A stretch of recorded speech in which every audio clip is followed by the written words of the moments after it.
Crime Prevention Security System Studios. Large enough to serve you, small enough to care. Shane Matthews here on a Thursday edition of the program. If you want to send us some texts, send them to the Titan MR text line. It's 352-353-7465. You can also send us Facebook Live questions or comments on brought to you by Pound Hurt, your preferred business interruption attorneys. We're going to go straight to the Titan MR hotline now. We're joined by Adam Reardon, who longtime sports cast guy over in the Ocala, Gainesville area. Most people know him by Oil Can. We'll let him tell you what's going on with his life these days. Adam, welcome to the program. How are you, buddy? I'm doing well, man. I appreciate it. Yeah, I'm like everybody else right now. I'm quarantined in a house. Can't travel. Very much. But I've been working actually in Orlando on 96.9 The Game with Mike Bianchi. He and I were hosting a morning show. But like a lot of other people, they got caught up in this coronavirus. I've been furloughed, so at this point, I'm just catching up on the latest Netflix shows and my diet consists of ramen noodles and Tito's and Red Bull for the most part. Oh boy. Yeah, I was on with Bianchi. I was actually on with Bianchi yesterday. He wrote a big piece on the 30 years ago was Coach Spurrier's first team, believe it or not, here in 1990. So he wrote an article and we talked about that a little bit. It's hard to believe it was 30 years ago when Steve Spurrier took over the program. But Adam, let's talk a little bit about a little bit in college football. I think most people that have listened to you understand that you're a huge Miami Hurricane fan. Honestly, what's going on down there, man? They really haven't been relevant in quite some time.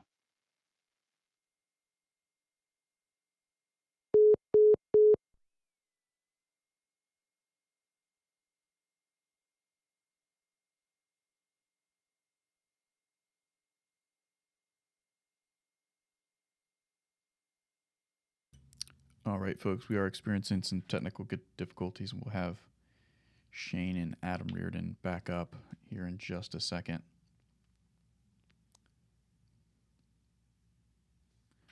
Any minute, please stand by.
Okay, welcome back to Pot Up with Matthews in the morning from the Crime Prevention Security System Studios. A little technical difficulties there with us doing it from remote locations, but we have Adam Reardon back on the line here, and we are talking Miami Hurricane football. Adam, sorry about that. Welcome back to the program.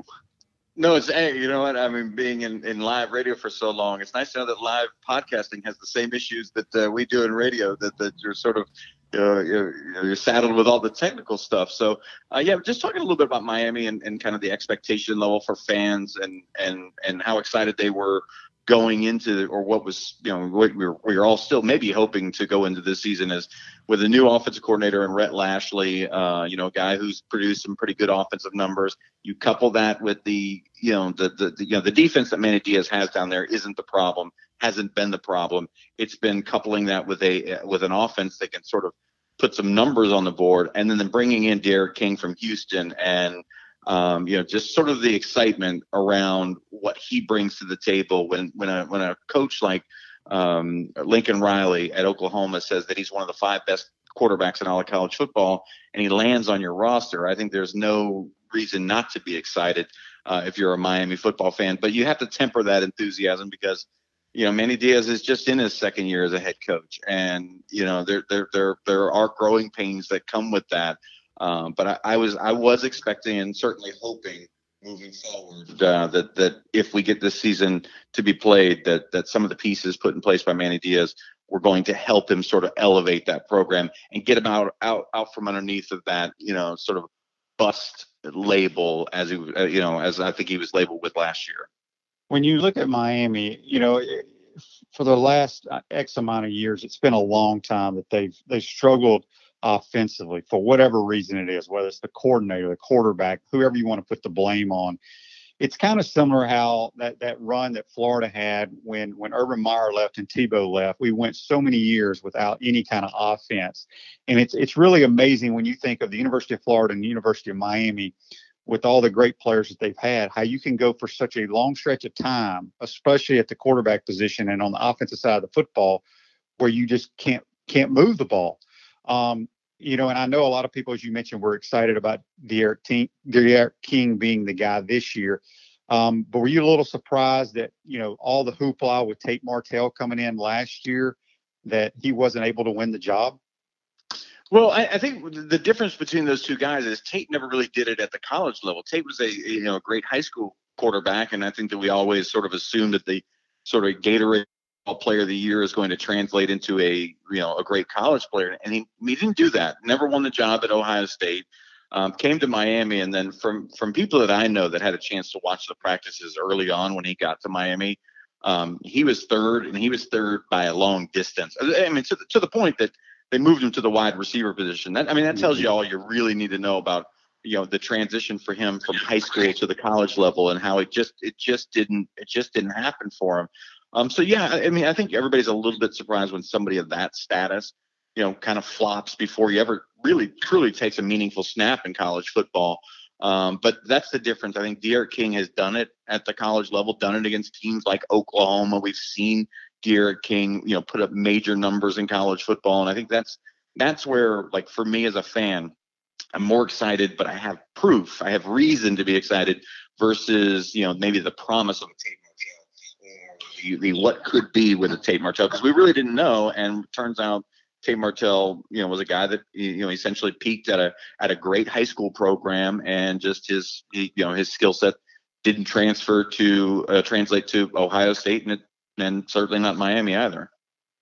Adam, when you being a longtime Miami fan, do you think Manny Diaz is the right guy for the job?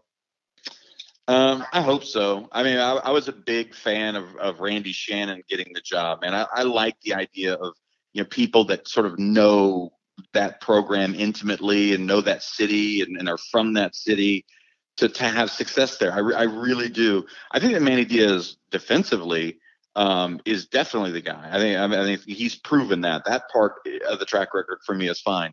Now, what he has to do, and something that Will Muschamp didn't do, and you talked about Florida's struggles under him after Urban left, was, and he's proving to do this, that now we got to see the results, is if he sees a problem with the offense, he wants to change the offense, wants to sort of hand the keys. He's got to be willing to, as a defensive guy who enjoys probably looking at the paper and saying, hey, look, my defense is number 5 in the country. We only give up this many yards a game.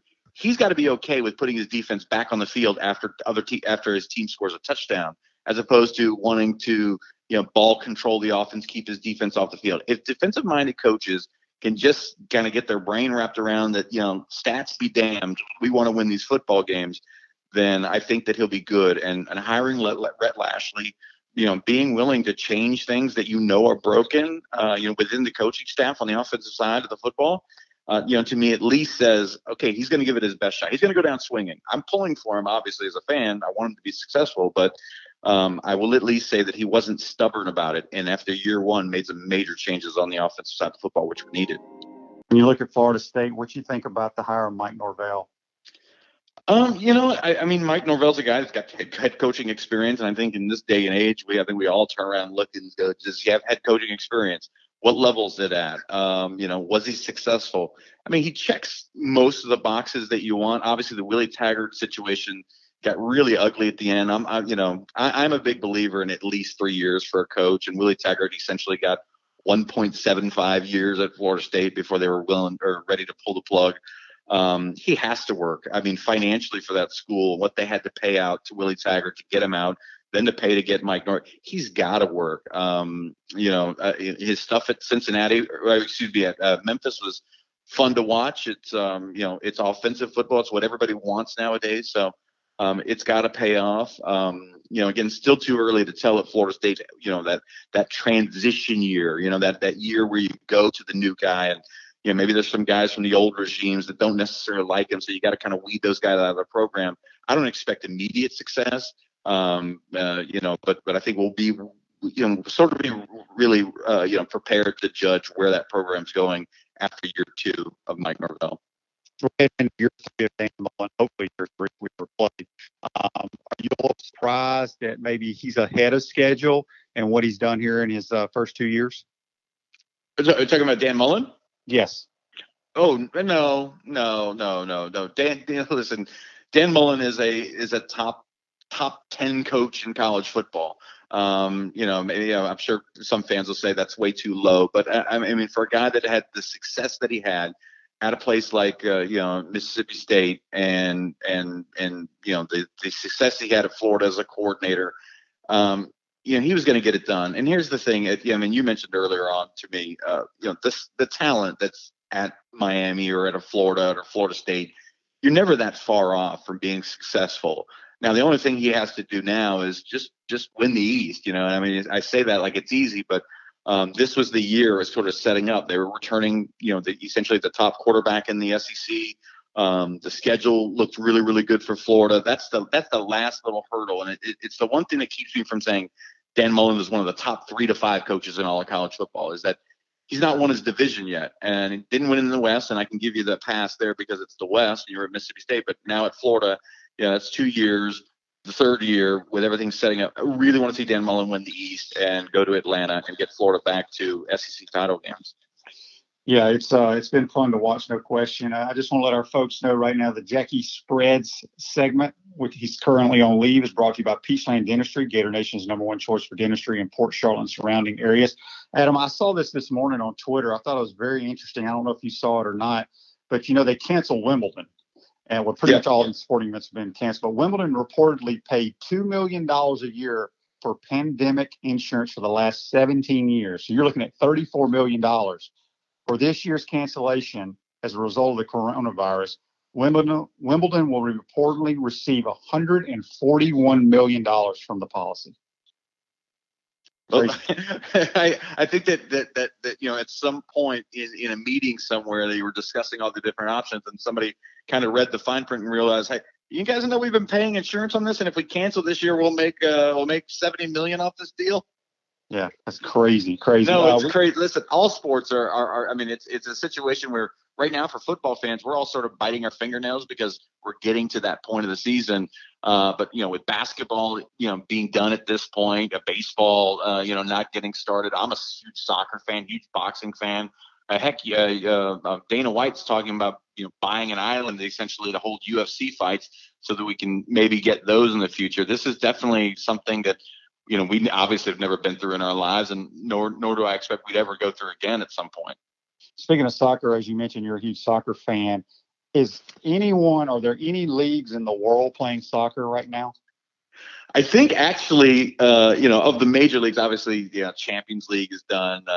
Spain, England, we even here over the MLS, we're done as well. I think Belarus is the only domestic league that is still being played. And as a matter of fact, I was reading an article on them, and folks like NBC Sports and ESPN, they're like battling for the television rights because there's just no live sports to put on television right. I mean, I was thinking about this last night. I was flipping through the channels, all the ESPN, Fox Sports channels, and I'm going, dude, every channel right now is ESPN Classic. Every single channel. Remember when ESPN Classic came out and you could watch old games? That's right. All we're watching now is ESPN Classic on every channel. Very true. We're speaking with Adam Reardon. You can follow him on Twitter at the Adam Reardon. Adam, last thing for you. The big news in the NFL, obviously, is Tom Brady going to be a Tampa Bay Buccaneer. I don't know if you're a Buccaneer fan, Dolphin fan, or who you're a fan of in the NFL, but man, the folks in the state of Florida that follow the Bucs have to be very excited about that move. Oh, I don't think there's any question about it. I mean, you bring Tom Brady and all of his championships and arguably the greatest quarterback who's ever played in the National Football League to your team. It's a big deal. Jameis Winston was good enough to want him to stay, but bad enough where you wanted him to leave all at the same time. And, the organization saw an opportunity to bring in a quarterback who has championship pedigree. And we know the offensive weapons they have on the outside. So, I mean, for the first time since Randy Moss, Tom Brady is going to have some really good guys to throw to. And I think that Tom Brady still believed he had something left in the tank. And the fact that the Patriots didn't necessarily want to pay him and was ready to show him the door. I'll be very interested. Should we get this NFL season off? I think this is going to be an extremely motivated Tom Brady to be successful here, at least in year one, in what's the twilight of his career. And I hope we get to see it. And I hope the folks in Tampa get to see it.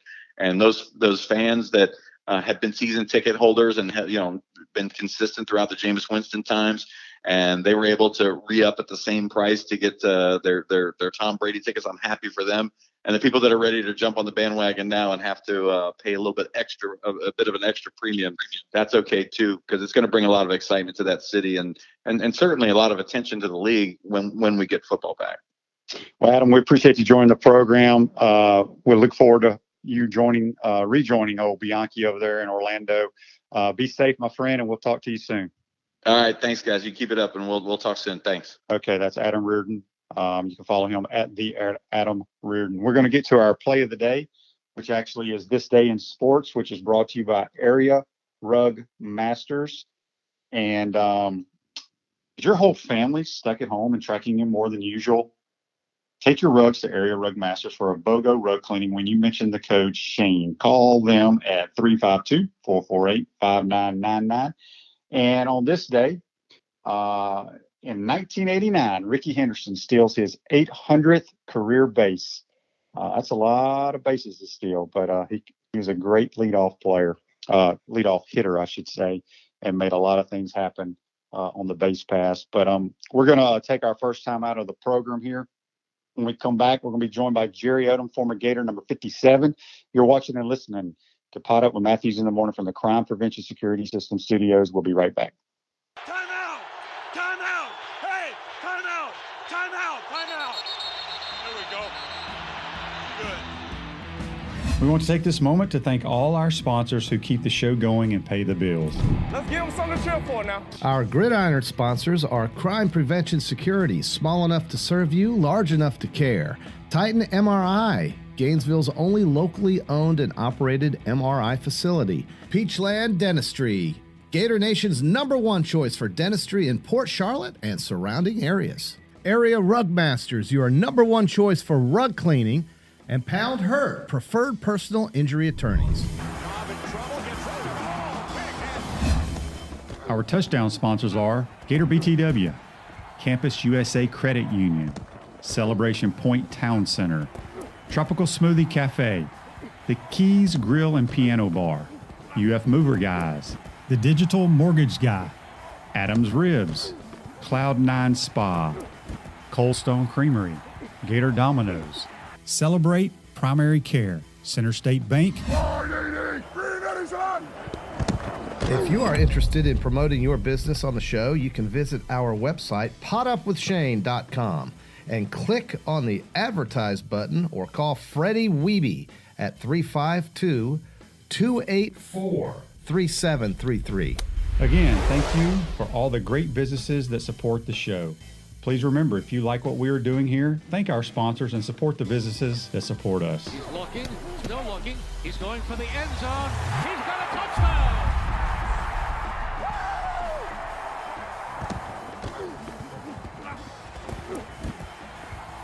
Welcome back to Pot Up with Matthews in the Morning from the Crime Prevention Security System Studios, large enough to serve you, small enough to care. Hey, folks, Celebration Point is where the Gators come to celebrate with premium brands like Bass Pro Shop, Tommy Hilfiger, Hotel Indigo, Nike, Medici's, Regal Cinemas, and coming soon, the HBC's new restaurant, Spurrier's Gridiron Grill. We will see you at Celebration Point where the Gators come to celebrate. Where our next guest did a lot of celebrating in the swamp there at Florida Field wearing number 57. We're going to welcome to the program now middle linebacker Jerry Odom. Jerry, how are you, buddy? Doing good, man. Happy to be here. Happy to be on with the Gators and stuff. Looking forward to this. Yep, Jerry Odom, now the head football coach at Tusculum College, coaching up the Pioneers there. And you're a grinder, Jerry. I think most people know the way you play, the way you coach. You're a grinder. What the hell are you doing right now, my man? Are you bored to death? Trying not to drive my wife absolutely insane, I think. Watching a lot of film, which I like to do anyway. But, going back, I've really kind of taken the last 3 years and try to go back and just really look at what I've done call-wise, how I've called defenses, what we could do better team-wise. Just really try to take this time and get something out of it, break ourselves down. Break myself down, how I called certain games, how I see people trying to call a game against me, and then what I can do to change and, help us be better, help, make sure I'm doing the job I need to be doing, really stuff like that. And then, just talking to my new offensive staff, hired Kerwin Bell's son as my offensive coordinator this past offseason, and, really kind of bummed out we didn't get spring because really excited about what they've been doing with our guys. So really just doing a lot of Zoom meetings and things like that with our kids, with our coaches. But it's been interesting. I'm not, me, I'm not a very good downtime type guy. But it's a way to go back and reflect and put your ego a little bit in your back pocket and figure out what you got to do better to be a better coach, so that you put your players in better positions to win. We're speaking with Jerry Odom on the Titan MR hotline, number 57. Let's go back about 30, 35 years, Jerry. Young lad playing for his dad at Merritt Island High School. Right. Had some great football teams you played on down there. Were you always wanted to be a Gator? Were there any possibilities you possibly going playing somewhere else? Yeah. Well, I visited some other places. I visited Ohio State, Alabama, Florida State, and Florida were the four places I visited. And but at the end of the day, once I went to Florida, my dad played there at Florida too in the early 60s, and I grew up a Gator. It was pretty much no doubt once I got on campus and kind of saw that, my biggest thing was not being the biggest guy in the world. I didn't want to be just a legacy kind of recruit. I wanted somebody to give me the opportunity to try to, win a position and one of those things. And I certainly didn't want to be, a charity case or anything like that, because my dad was a pretty good, player and a good coach in the state. So that was really all I needed to hear, is that they were going to give me the opportunity to get in there and compete and try to win a position. And once I knew that, I knew Florida was for me. Who was the coach that basically recruited you on the staff at that time? It was Larry Kirksey, who's the running back coach. I mean, Kirksey's been around forever, different places in college, pro ball. But Larry was the main recruiter for me. He was our running back guy at the time. The defense coordinator was a guy named Xavier Reardon, who I think after he left Florida and was with the New York Giants for a good while. And Coach Dickey, older guy, was the linebacker coach, really good guy. Called me Daff the whole first year I was there, which basically means dumbass freshman. but that was my name. Like literally, he didn't ever call me Jerry. He called me Daff the whole time, because I think I was the only freshman in the room that was actually playing some. But great guy, really good people on that side. We were good on defense even back then. So that was kind of the people. And obviously Galen Hall was the head coach. Oh, we got a text here on the Titan MR text line from Larry. I like this text. He says, with being a smaller but great linebacker, do you think schools would recruit you today? No. they wouldn't recruit. They wouldn't recruit me either, Jerry, when I was 165 pounds. Yeah. Right. But actually, how big were you when you came here as a freshman? I was, I wasn't any taller. So, they listed me at 6 foot. There's not, I'm not 6 foot. I'm 5'10". But I was probably 210 pounds, 205 pounds. I never really that didn't change a whole lot when I was in school. I think I got in better shape, got stronger. I think the biggest I ever played at was about 217, 218, something like that. And that was getting toward my senior year. No, I there's no way. I'm not, I'm coaching to D2, and I would. You wouldn't even recruit yourself. I'm not sure I'd recruit myself. Truth of the matter, but thank goodness they had a few more. I think back then instead of 85 scholarships, it was like 93 or something. So maybe I got one of those last days. I don't know. We're speaking with Jerry Odom, head coach of the Tusculum Pioneers. You can follow him on Twitter at TU Coach O. Are you the original Coach O? I'm the original here.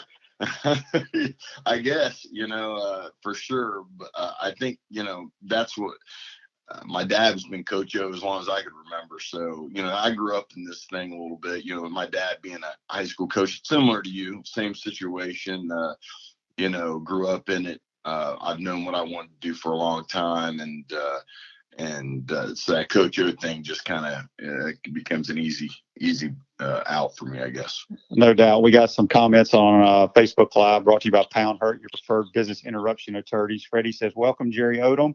Jay says, were we ever not any good on defense at Florida? I think Florida's always been pretty good on defense. Jerry, let's talk a little bit. In 1990, this guy Steve Spurrier takes over the head coaching job here at Florida. Right. And, that 1990 team is very special to him. It's going to be 30 years this year. Yeah. I actually had to do a radio interview for Mike Bianchi. He wrote an article about Coach Spurrier's 1990 team, which is one of his favorite teams of all time. Talk a little bit about it, because that was your senior year. Yeah. And you got a new coach coming in, and obviously you knew who Coach Spurrier was because of your ties to Florida. But just talk about how that year kind of changed the outlook of Florida football.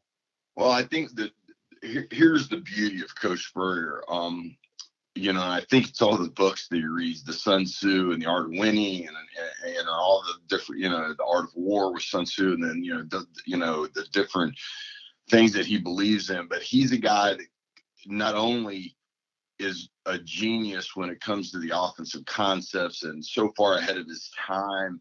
Back then, if I remember right, you guys came out that first game against Oklahoma State and went no huddle. I mean, who was doing that?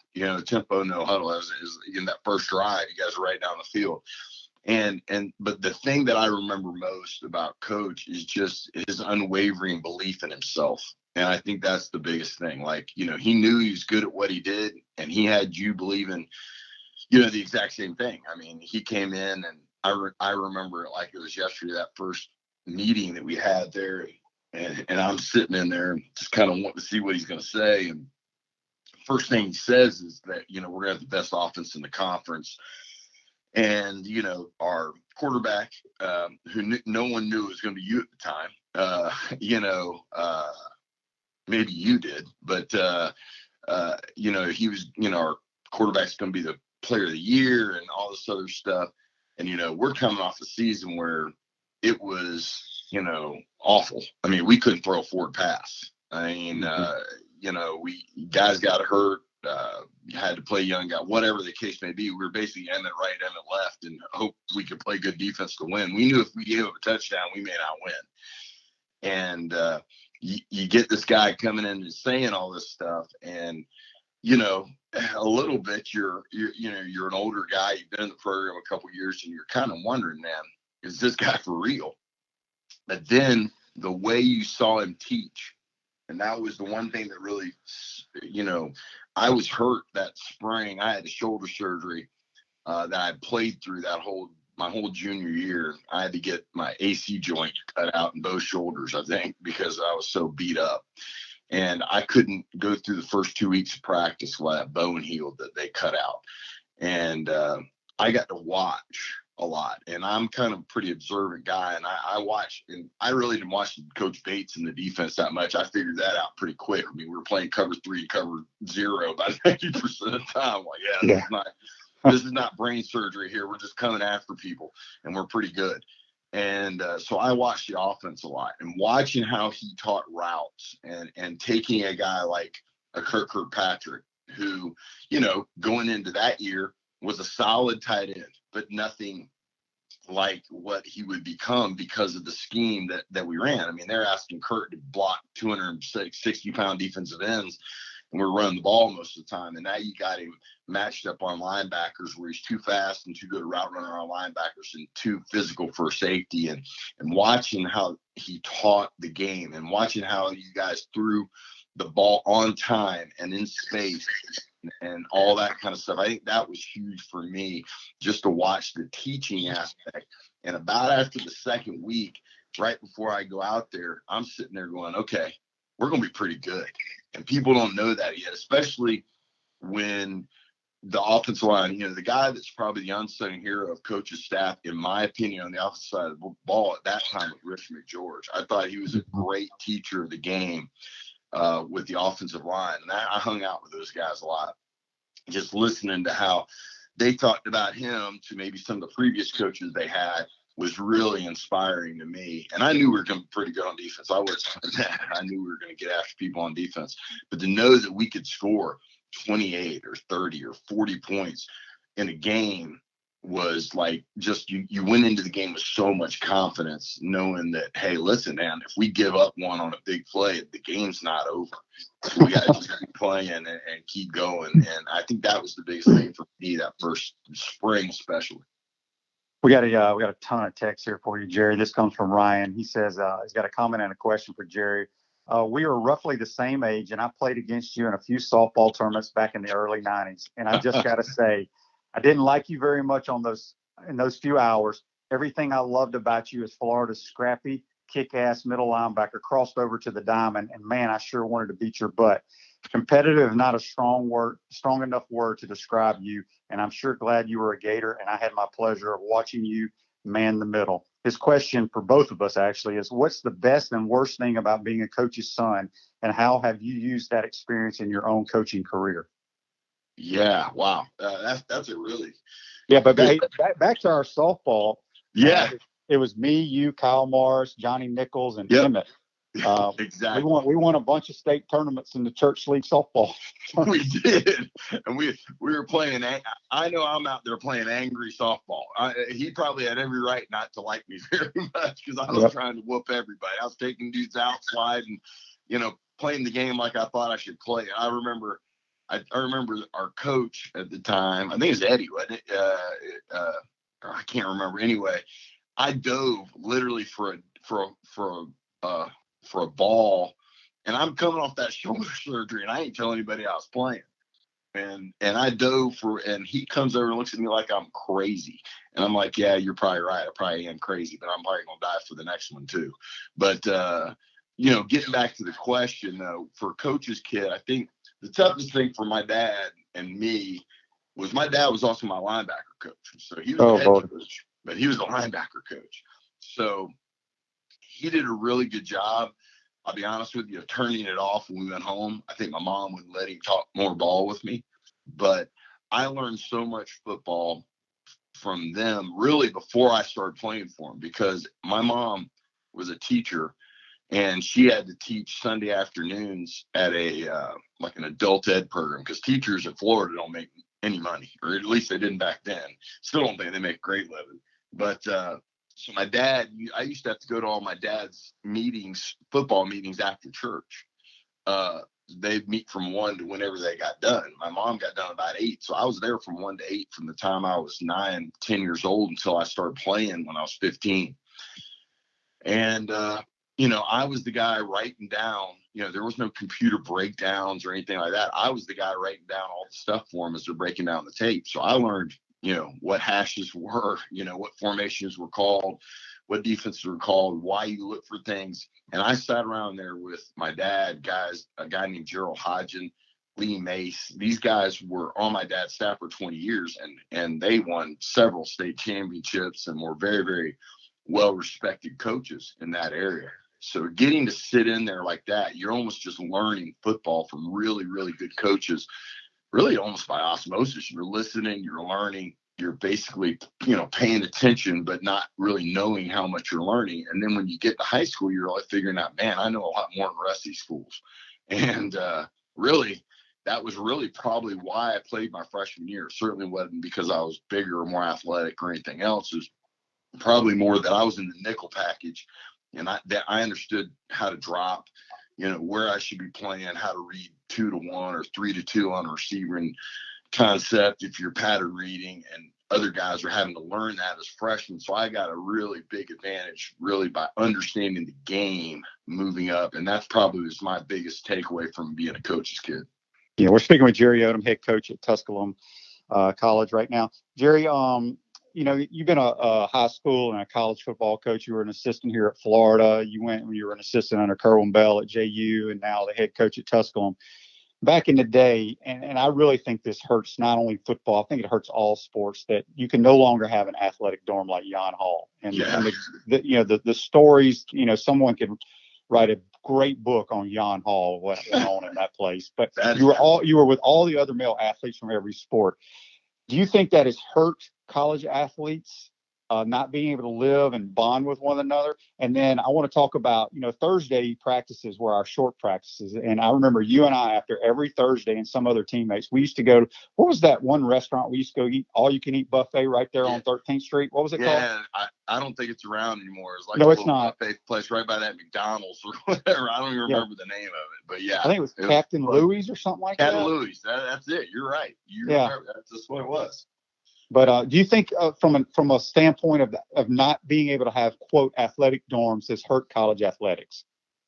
I think, the thing I would think is this is yes and no. And here's why it's two parts to that question. Yes, I agree with you 100%. The bond that we had, living together was unparalleled. Like we knew each other.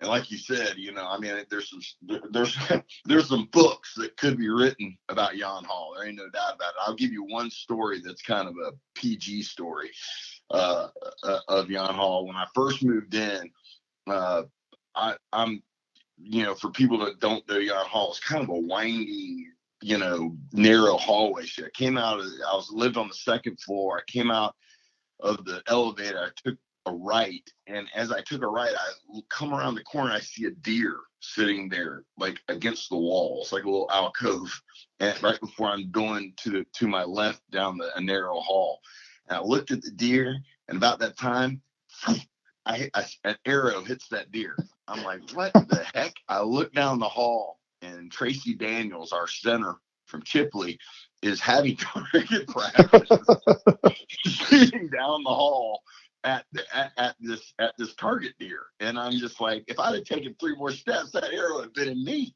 And just stuff like that, it is stuff that went on that, people just couldn't understand, I'm sure. But I think what would happen now is there's so much money in college athletics. I'm not sure, like, it'd almost be like some kind of penthouse situation. Right. I think the haves and the have-nots would be really, really separated for what they have now. But the fact of the matter is, we both know Yon Hall was nothing special. Shared bathrooms, big cement rooms, they weren't anything special by any stretch. But the bonding and the belief in one another and the hanging out and being around all the other athletes was very cool at the time. And I think that's why guys are still very close to this day because of that. Yeah, we got a couple of Facebook Live comments brought to you about Pound Hurt, your preferred business interruption attorneys. Fred says, Jerry looks like and sounds like his pops. Jay says, who wants to play against Jerry, Emmett, Johnny, and Shane? That's a bloodbath. We got a couple more texts here on the Titan MR hotline. It says, Jerry, you made the comment that when the team bus crossed the bridge in Jacksonville, you saw all the motorhomes tailgating for the Florida-Georgia game. Your hair stood up. Was that your favorite game to play in? Says Daryl. You know what? Yeah, I think it had to be. I mean, and we wasn't very good, the first couple of years. That 90 game, though, we came across that bridge with a purpose. Like, that I knew we were going to whoop the boys that day, and it wasn't going to be close. Because I didn't think they were very good on film, number one. And I mean, their quarterback, the tally guy, he was average, and we were better than them up front for what I thought the first time. They had a good young running back named Hurst, that I thought was going to be really good. He ended up being really good. But I just felt like they couldn't keep up with you guys on the offensive side of the ball. There's nothing like coming across that bridge and seeing the orange and black and, orange and blue on one side and the red and black on the other. There's nothing like that. And it does make your hair stand up a little bit. I think that, and for me, any game in the Swamp, obviously my favorite was my last game in the Swamp that, we got after Auburn. That was, after what happened in the Tennessee game. I got hurt in that Tennessee game, hurt my knee. And I just remember that we 7-3 at halftime, we were in that thing, and it kind of fell apart on us. And part of it, I felt like was my fault because Jim Bates knew so much about Tennessee coming from there, and he had me making I was making all kinds of checks in that game just off their formation and what they were going to be in and how they're going to be in it. And then when I got hurt, I knew that Carl Miles was going to be a really, really good player, and he ended up being a really, really good player, probably better than I was. But I don't know that he knew the checks quite as well as I did, because I spent a ton of extra time with Coach Bates that week, and they hit us on that kickoff return and all that, and then all of a sudden went bad on us. Well, really, I think that's kind of what happened to Auburn that night with us. You guys were dang near unstoppable on offense, and we were getting after them. We gave up that one busted coverage where we were supposed to be showing a quarters look that we put in that day, put in that week, show like a 2 high, which we very rarely did. Fee was playing the 2 high. He was going to roll down, and then our corner's supposed to roll back off. And I think Jimmy Spencer might have busted the coverage, and they hit the long one. And then after that, we got after him, minus 14 yards rushing against a Pat Dye team. I mean, who would think about that? And knowing that we handed Pat Dye's worst loss in the history was big for me because of what happened the year before, where they beat us on that 4th down play in '89, like 14-10 or, one of those games. But you guys were unstoppable. So those are the 2 games that just stand out for me, really. Jerry, we got a text here on the Titan Mar text line. It says, Jerry, do you coach similarly to how you were coached? And what are the differences in the game today as opposed to back when you played? I think, I am who I am as a coach. Like I'm an intense guy. I'm very passionate about what I do. I think football IQ can make you or break you. And I'm a big believer in that. The way the game's changed is the game has become much harder defensively in the last 15 years. And what I mean by that is just the rules of the game, how people are going fast, spread offenses, bringing option principles into your spread offense, all the different formations you get, the different personnel groupings. I think if you don't change with the times, then you're going to you can become a dinosaur very quickly in this thing. I think the biggest thing nowadays is the time and the effort that you need to put in off the field as a coach, just to make sure your teaching concepts are correct. I mean, how to teach on the road, how to teach kids when they're at home, especially with what we're dealing with now and Zoom meetings and things like that, your PowerPoints, your Visio presentations, all the different things that you've got to do as a coach that have changed probably a lot in the last 10, 15 years. We have a text here on the Titan Mar text line from Todd. He says, what was it like coaching with Kerwin Bell at Jacksonville University? That was great. Honestly, KB and I are very similar, very, very competitive dudes. And it was, people ask me all the time, how did that help me as a coach? Well, Kerwin he's a lot like Coach Furry. He didn't script a lot, especially during spring ball and stuff like that. So basically, I probably called in 6-7 years, 250 games, the way I looked at it, because you're calling a game every single day at practice, and he's trying to beat you and you're trying to beat him. And that was good. It was good for me as a coach. It was good for me, as a person. I think Kerwin's a really good guy and a really, really underrated football coach. I feel bad for him. I think he walked into a really tough situation in South Florida, didn't have a quarterback, probably didn't have the athletes that, to run what he wanted to run. But you live and learn from those situations. And I think he will. I think you'll see him, bouncing back very quickly, and he's a really good football coach. I think the other thing for me too is he was really good about letting me all he cared about is us stopping. So I got kind of carte blanche. He didn't ever ask me not anything. Like, what are you guys doing? Why are you doing? So I got to really experiment a lot defensively and come up with some out of the box things that we do now that have been very, very good for us.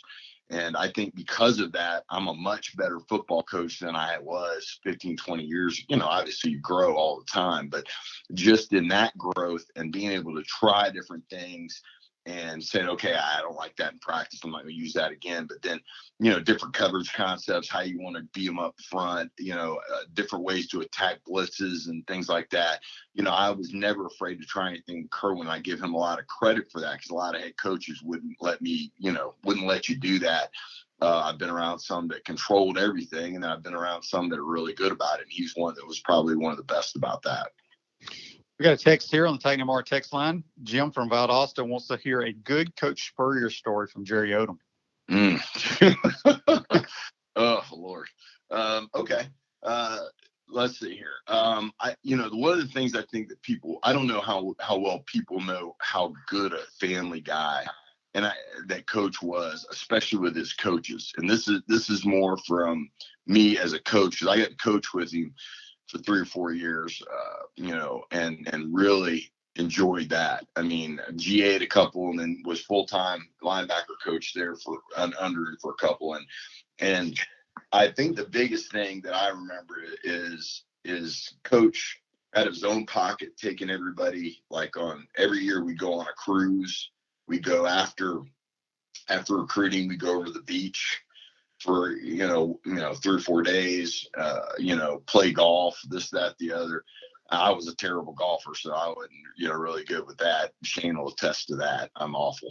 But I think the thing that I remember most is you go on this cruise to Cozumel, and we would go every year, and you go to the Keys and Cozumel and all these different places around, and it was like a 4 or 5 day cruise, and he would pay for it, and he'd bring everybody. I think we just helped pay for the buses down to Miami because we went out of Miami. But needless to be said, a lot of fun times there, a lot of beer drank, enjoyed it. He's a hero of mine. I consider 2 people in coaching for my father and him are the 2 people I look up to most, just the way they handle things, how competitive they are.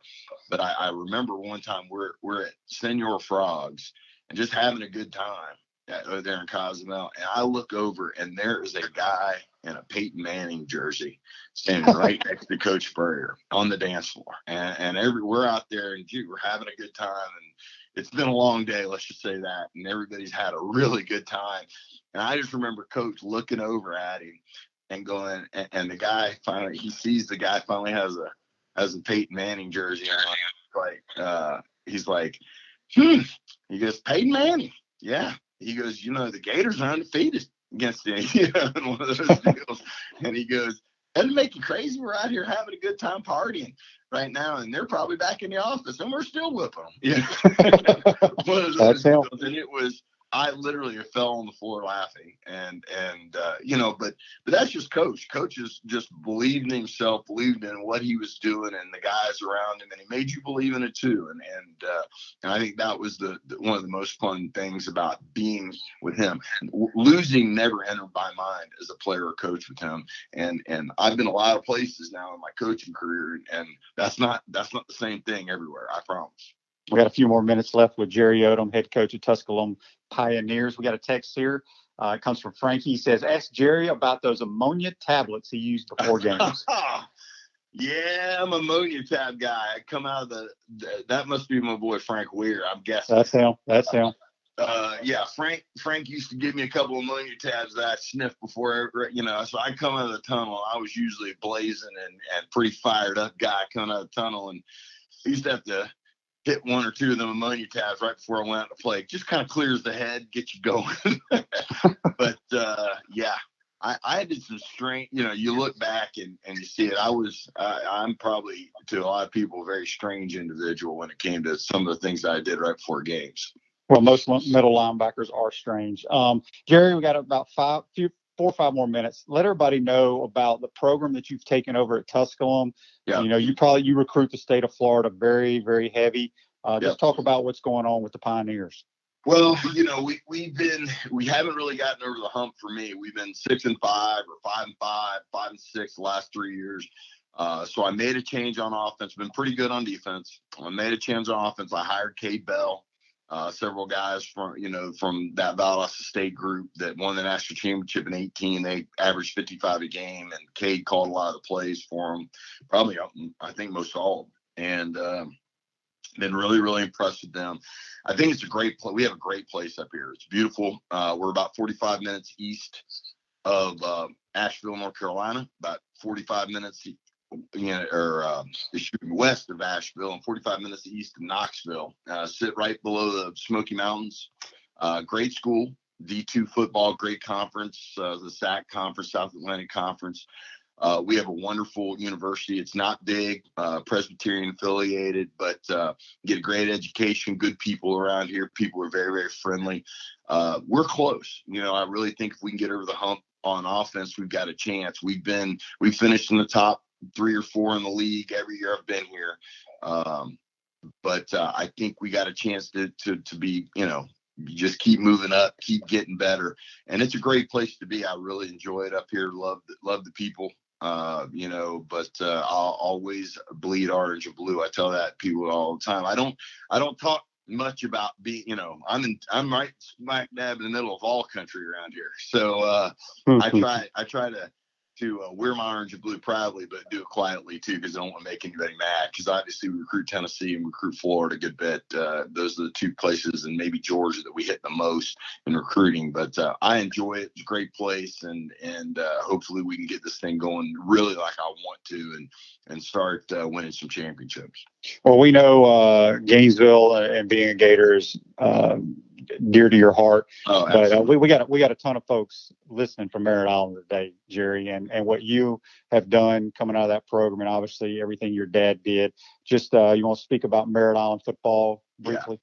Yeah, Merritt Island to me is, you know, like I said, I grew up in it, and I love the place. I love the people. That's a special place too now. I mean, you know, Merritt Island's you're either from there or you're not. And there's a lot of really good football players come from that little town, because we were not very big. I mean, it's probably 30,000 people, really tied into the Space Center at the time. I think I was a junior in high school when the Space Shuttle blew up, and it really changed the dynamic, because in the 70s, early 80s, that place was rolling.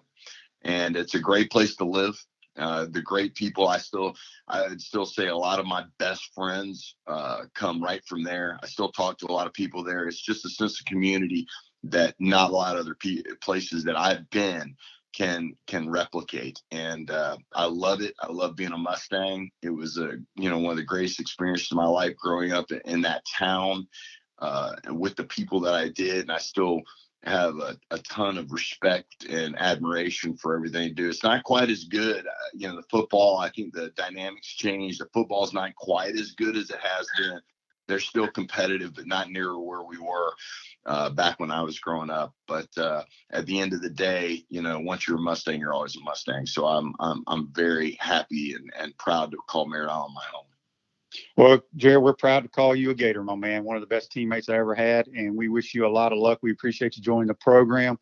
Be safe, and we'll be watching the Tusculum Pioneers if we ever get cranked up this year.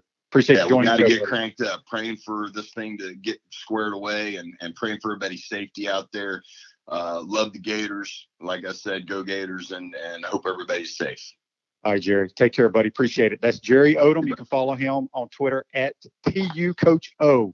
And, man, what a great interview. We appreciate him taking his time. And don't forget tomorrow's program, Bobby Stoops, former Gator defensive coordinator and the national championship coach there for the Oklahoma Sooners. That's going to be a wrap today for Pot Up with Matthews in the Morning. You've been watching and listening from the Crime Prevention Security System Studios. We'll see you tomorrow. Take care. Be safe.